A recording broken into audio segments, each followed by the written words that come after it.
We're here in the paddock with one of our leading drivers, Andy Miller. Thanks so much for taking the time tonight. Tracked down Irv, tracked down Julie, and now Andy Miller. I get to cross you off my list for interviews. Thanks for having me. So you have a very successful career, but I would like you to start by taking us kind of back to the beginning. How did you get involved in the sport?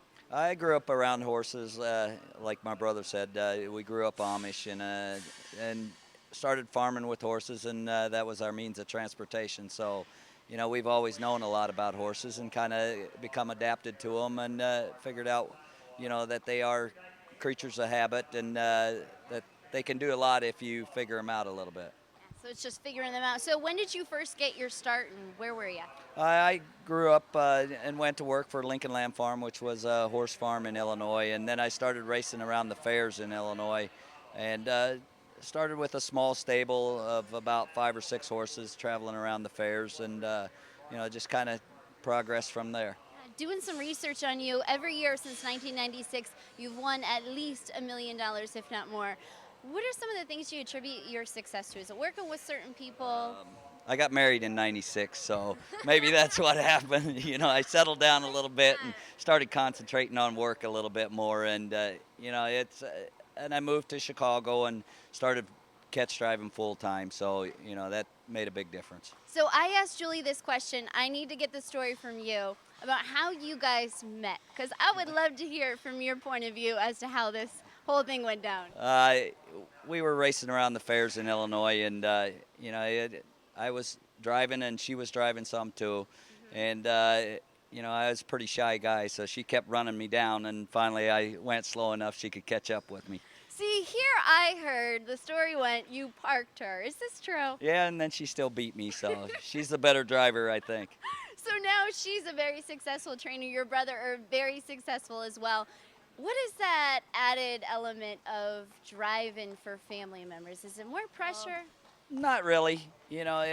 We all understand the business, and that's the most important part of anybody you work for or you work with is understanding this business, because it takes a lot of hours and a lot of hard work to make it in this, in the horse business. So you and Julie have some kids. Anybody following in your footsteps, thinking about becoming a driver? Not yet, but they're very involved in the horses and love to go to the racetrack and watch it and, get involved with the horses. But as far as getting involved in driving yet, I don't know. That might be down the road, but we'll see what happens.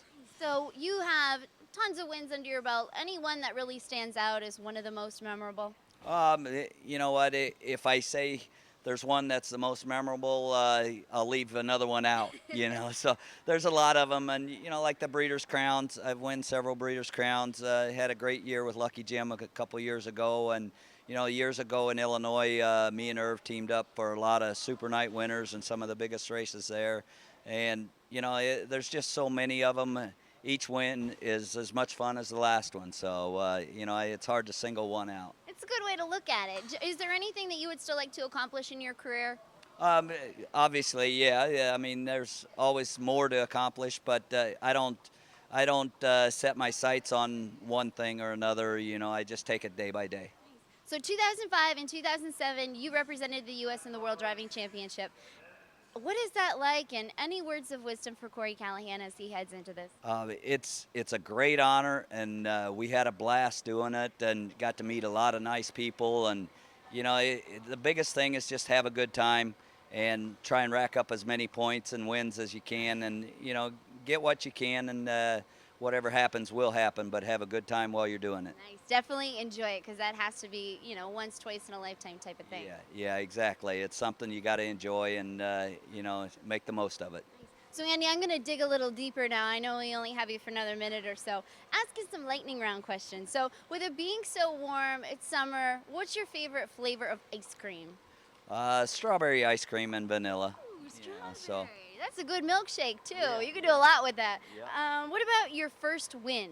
Where was it? Who was it on? In a little county fair in Illinois. It was just a matinee race, and it was a little horse I trained. He had a weird name, Odd Nickel Noahan. So, but it was a good time. I think I went a mile in 2:15. So you've improved since then. Yeah, a little bit. What about your first job? I worked at a couple farms and at home, plowing, putting up hay with horses, and helping some farms close to my hometown. Do you still do that type of work at home? I don't get home enough to do any of that now. What about other sports? Do you follow any other sports? Yeah, I love sports. I mostly I watch a lot of golf, and I like to play golf too. So, and I watch a little football, but I like the golf mostly. So what team would you play for if you were to be a football player? I'm not big enough to play football, but the Bears probably. The Bears, I like it. What about your spare time? I know you said you like to golf, but if you had an extra like 30 minutes in your day, what would you do with it? I'd spend it with my kids. I enjoy being with my kids, and I never get to spend enough of time with them, so that's what I do. So I asked Julie this question as well. I want to see if they line up. What about a dream vacation? Where would you guys like to go? Where would you like to go? Just take the family and go to the tropics somewhere, and spend some time on the beach. That's pretty spot on. I think she said Aruba. That'd work. I see a white sand beach in your future. And last but not least, tell us about your colors.